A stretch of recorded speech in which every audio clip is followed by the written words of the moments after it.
Hello dearies, I'm going to tell you something about conditional sentences, or as the English say, if clauses.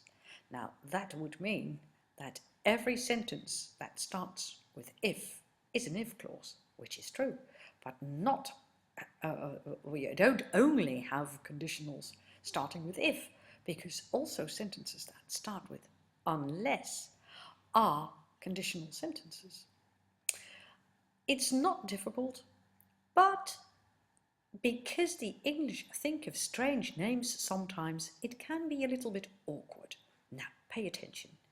There are 3 of them, but in fact there are 4.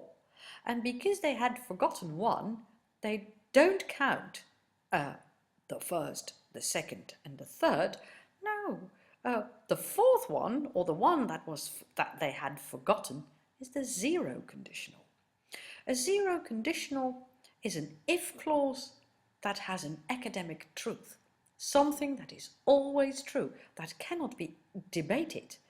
So a sentence, for instance, like, if you add 1 and 2, you get 3. Okay, that's a normal if clause. To compare it with the other 3, well, we have to have a look at the other 3. The first conditional adds a present modal verb to the subclause, as you can read here.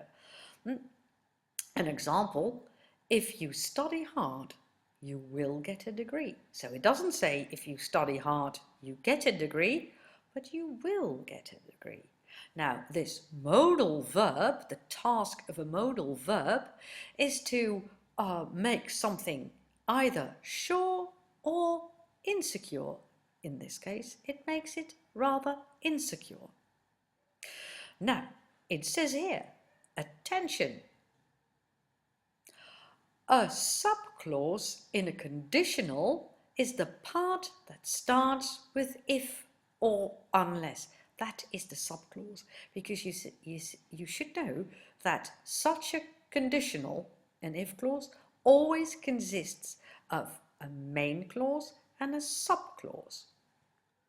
Okay, so the part with if is the subclause. Then we go to the second conditional. That is what we call an unreal conditional, because it can no longer become truth. Have a look at this. If you studied hard, you would get a degree. The chances of me getting a degree are far less than in the sentence, if you study hard, you will get a degree.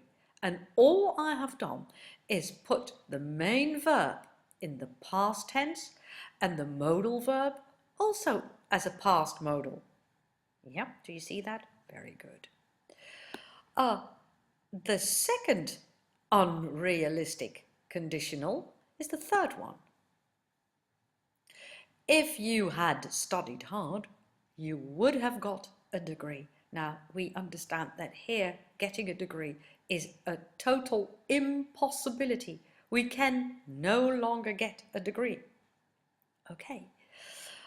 These sentences, these 3 conditionals, are not difficult. But what you should never do is translate a Dutch conditional into an English one, because then it goes wrong. You see, if we go back to the second one, in English conditionals, you cannot have a modal verb in the part with if.